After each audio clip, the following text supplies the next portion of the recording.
You're listening to the Free to Be Mindful podcast, which provides bite-sized tips for busy parents, educators, and anyone working with kids.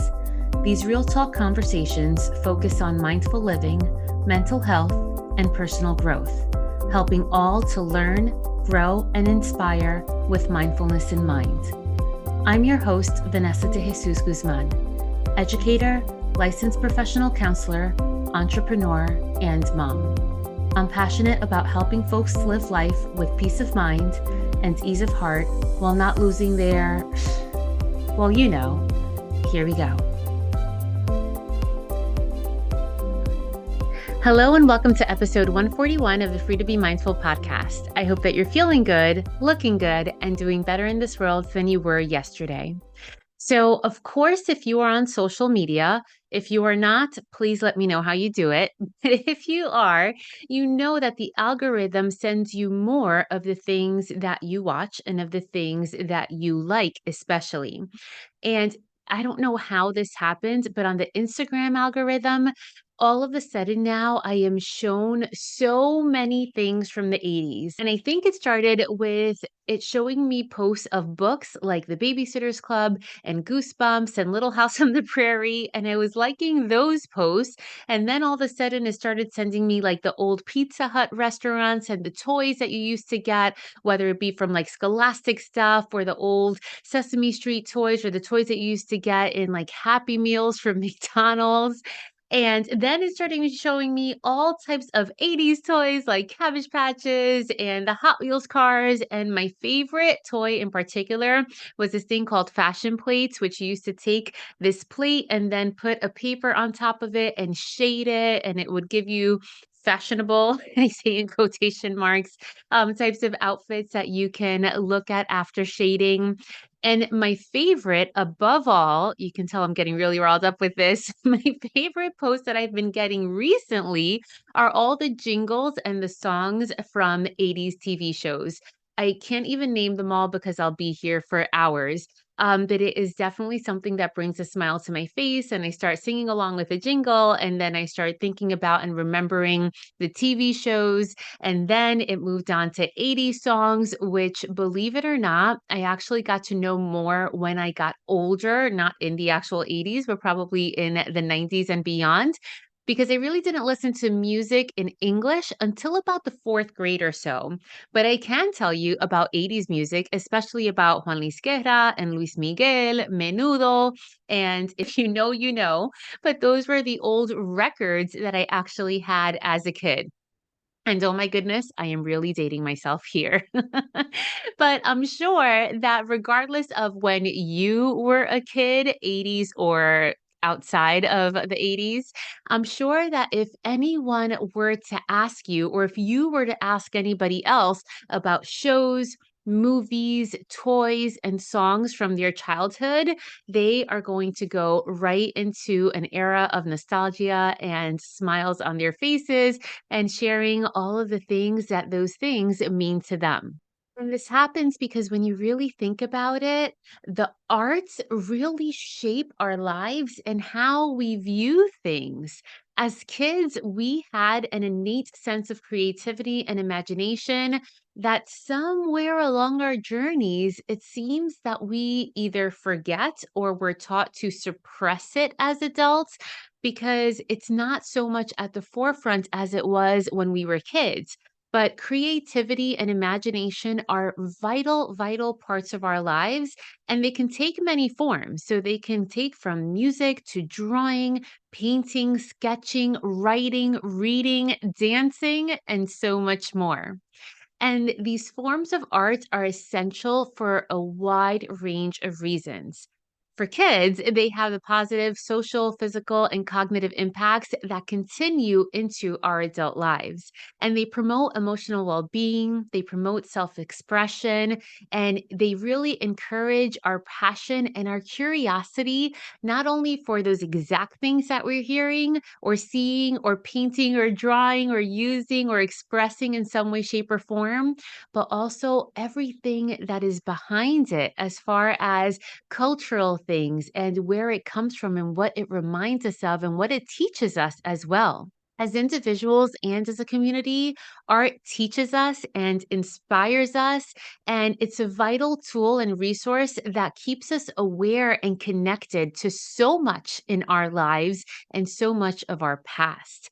We can use it to create bonds and foster deeper connection with others, and it can be enjoyed with others or it can be enjoyed alone. We can relax to it, we can tune into our emotions through different modes of art, or we can just use different modes of art to have a good time. We can experience it alone, as mentioned, or with friends, and it really brings us closer. We share common interests and we share a part of ourselves with others when we experience different forms of art. It connects us not only to the culture where we live, but also to the culture of where our family is from. So, for example, I know that the second I hear percussion leading into the sounds of merengue, bachata, or salsa, it brings me right into a place where I just ooze happiness, and it reminds me of family and my upbringing and my family's country. And as kids, we do a lot of art naturally, right? We take music and art classes at least once a week in grammar or grade school, and maybe in middle school as well, or maybe for a whole marking period. And then in high school, we can take it for a marking period or a semester.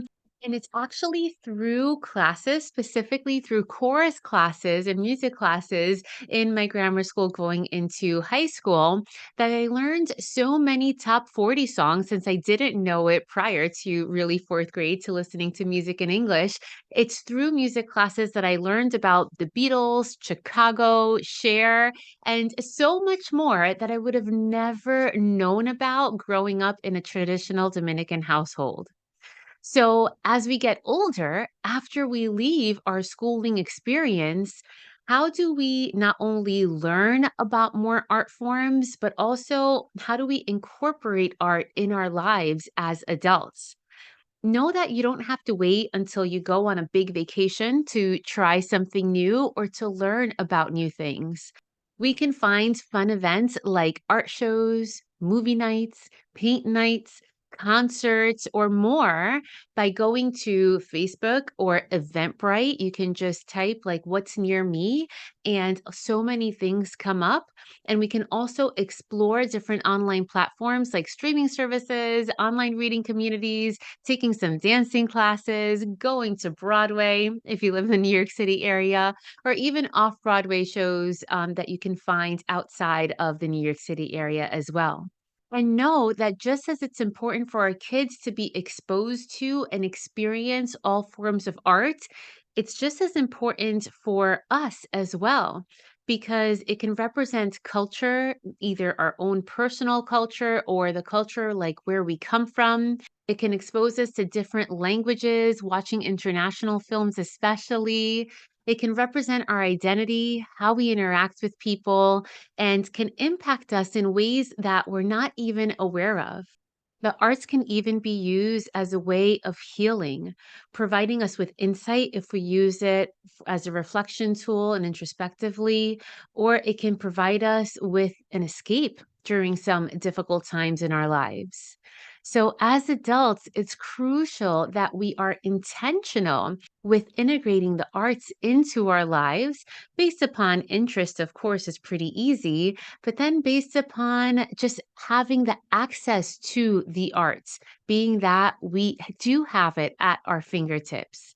And sometimes making time for an additional thing to do in our lives can sometimes be challenging, especially when we have such busy schedules as it is. But know that it doesn't have to be for a big span of time. It doesn't have to even be a big deal. We can listen to a song while working out or going for a walk. We can read 5 to 10 pages of a book before going to bed. We can choose an art style that suits us, whether it's self help books, mystery thrillers, action movies, or a certain genre of music. And we can even listen to podcasts while we're driving. Perhaps you're doing that right now. The main takeaway is really to embrace creativity as a journey. Allow yourself to feel why these things are so special to you and to your inner child. Think back to why creativity means so much to you. And maybe it's because of who you are as a person, or maybe it's because of your cultural background. Creativity is something that can grow with consistency, but it's also something that could be done just for fun or relaxation. And the most important thing is that you try new things, that you let judgment go, and that you approach it with kindness and curiosity.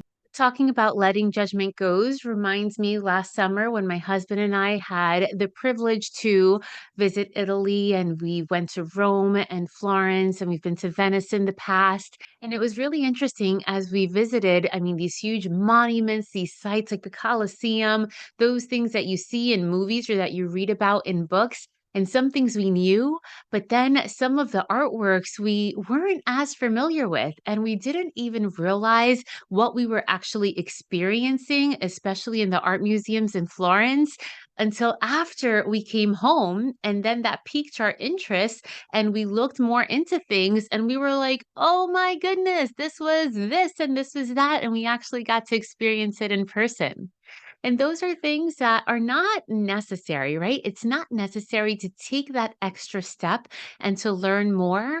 But when you allow yourself to experience new things, when you allow yourself to let judgment go and just be in the moment, when you allow yourself to be so in the moment and approach things again with an eye of kindness and of curiosity, you'll never know what you are providing yourself the space for, and how much you can learn, and then how much you can grow from that experience. And you know that means so much to me, as my personal and business motto is learn, grow, and then inspire. Remember that creativity is a journey. So create the space to have some mindful moments. Take the time, make the time to tune into the art that makes you feel what you want from it and how you'll use it, because art is truly a special gift, and what it gives to us can be limitless. It reminds me of when I go salsa dancing, which I used to do so very often, and now I try to fit it in here and there. But it just makes me feel so free that you get to express yourself using your body to the sound of music in whatever way works for you, again, with letting judgment go. And that's just one form of art. And if that's not for you, I mean, perhaps it's Tai Chi. Perhaps it's nothing having to do with movements at all, and you're more into sculpture and paintings. But whatever it is, I hope that you are able to create the time to implement these things. Remember that creativity can be as important as your other priorities, and bite sized efforts can make all the difference. I now invite you to join me for the short guided meditation. So, right now, regardless of where you are or what you're doing, take a deep breath and bring your awareness as the breath enters into your nose, expanding in your body, and as you exhale out of your nose.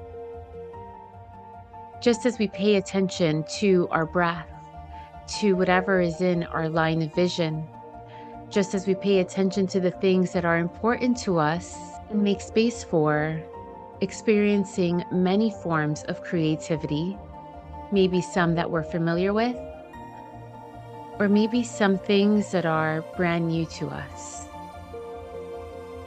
Bring to mind right now something that you are familiar with, whether it's from your childhood or from a recent memory. Think about maybe it's a song, a painting, a dance experience, a sculpture, a really good book, an interesting podcast, or any other form of art. Think about how you engaged in this activity, how it made you feel as you were doing it or experiencing it, and what it made you think afterwards.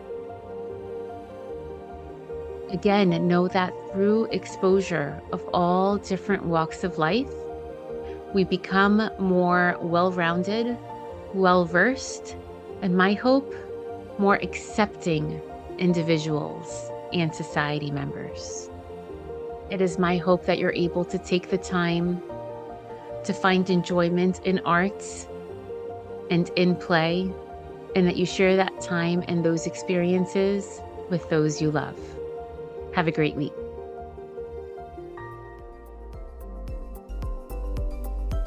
I hope you enjoyed this week's show. It would mean a ton if you took this moment to review the Free to Be Mindful podcast on the platform you catch your favorite shows. That quick and easy act lets me know what you enjoy, and it helps others find the podcast too. And of course, don't forget to subscribe so you can listen along next week. In the meantime, I welcome you to catch me on social media at Counselor V de Jesus. And as always, remember, in a world where you are free to be anything that you want to be, you are always free to be mindful. Catch you next week.